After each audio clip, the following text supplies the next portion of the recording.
రాష్ట్రాన్ని జగన్ సర్వనాశనం చేశాడని, రాష్ట్రంలో పరిశ్రమలు రాకూడదనే దుర్మార్గపు ఉద్దేశంతో ఢిల్లీలో ధర్నా చేశాడని పిఠాపురం మాజీ ఎమ్మెల్యే ఎస్వీఎస్ఎన్ వర్మ విమర్శించారు. పిఠాపురం ఎమ్మెల్యే సీట్ను త్యాగం చేయడంతో పాటు అక్కడ పవన్ కళ్యాణ్ విజయానికి కృషి చేసినందుకు జనసేన ఆధ్వర్యంలో వర్మను తూర్పు గోదావరి జిల్లా దేవరపల్లి మండలం త్యాజంపూడి గ్రామంలో ఘనంగా సత్కరించారు.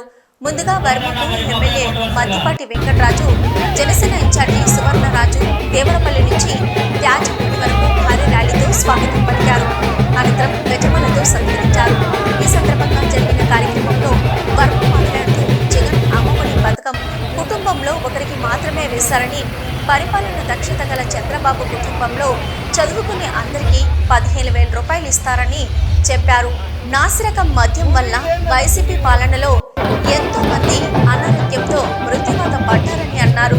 కూటమి కలయికకు పవన్ కళ్యాణ్ ఎంతో కృషి చేశారన్నారు. ఆ కూటమి రాష్ట్రానికి వెన్నుముకగా నిలిచిందన్నారు. ఎమ్మెల్యే మద్దిపాటి మాట్లాడుతూ జగన్ సిద్ధం అంటూ ప్రచారం చేసిన ఆ పార్టీని ప్రజలు సమాధి చేశారన్నారు. త్యాగం శాశ్వతంగా ఉంటుందని, పిఠాపురం స్థానాన్ని పవన్ కళ్యాణ్ కోసం త్యాగం చేసి ఆయన గెలుపు కోసం నిరంతరం కృషి చేసిన వర్మను మద్దిపాటి అభినందించారు.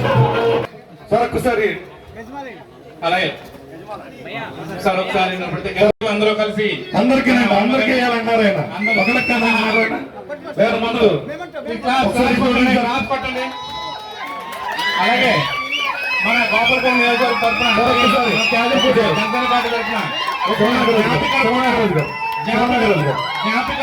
జ్ఞాపికను కోరుకున్నాను.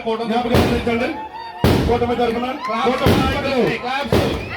పవన్ కళ్యాణ్ గారిని పిఠాపురంలో ఆయన విజయాన్ని చేరాలకు మా కుటుంబ సభ్యులే ఈ కార్యక్రమానికి రాష్ట్రంలో చేసి యువకుల్లో చైతన్యం, ప్రజల్లో చైతన్యం ఒక పక్క ఆయన చేశారు.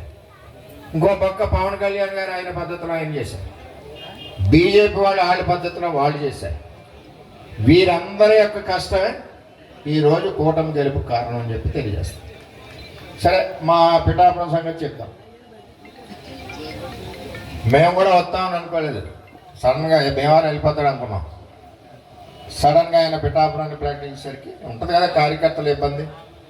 కార్యకర్తలు కూడా గట్టిగా ఒక 20,000 మంది పిఠాపురం టౌన్లో కంట్రోల్ తప్పి చాలా బేభత్సం చేసేసరికి చంద్రబాబు నాయుడు గారు పిలిచారు. లోకేష్ గారు ఫోన్లో మాట్లాడారు, రమ్మన్నారు. మాకు కూడా ఆవేశం ఉంటుంది.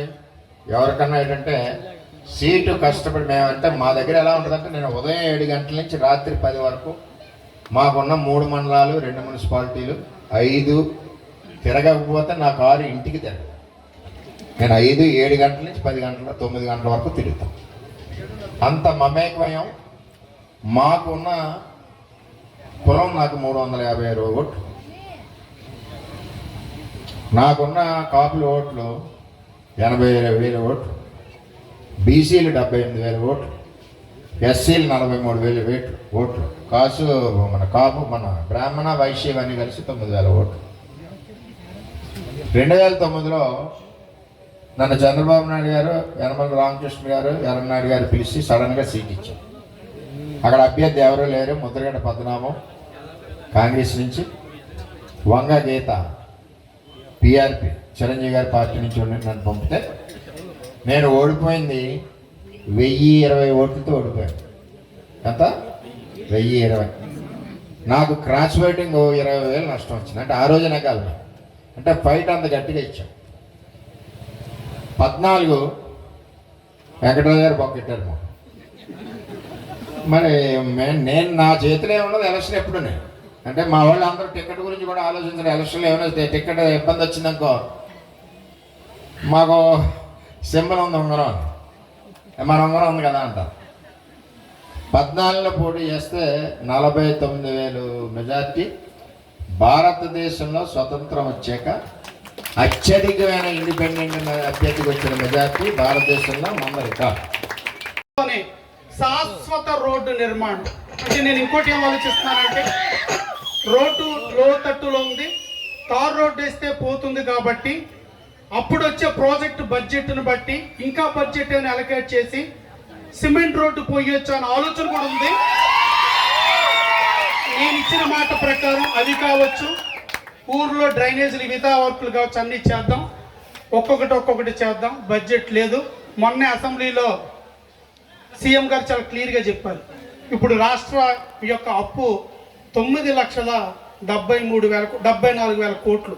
అంటే ఆంధ్రప్రదేశ్ రాష్ట్ర ఆవిర్భావం నుంచి 2019లో తెలుగుదేశం పార్టీ గద్దె దిగే వరకు ఉన్న అప్పు 3,75,000 కోట్లు అయితే, ఈ మహానుభావుడు వచ్చిన తర్వాత ఈ 5 ఏళ్ల తర్వాత వచ్చిన అప్పు 9,74,000 కోట్ల రూపాయలు.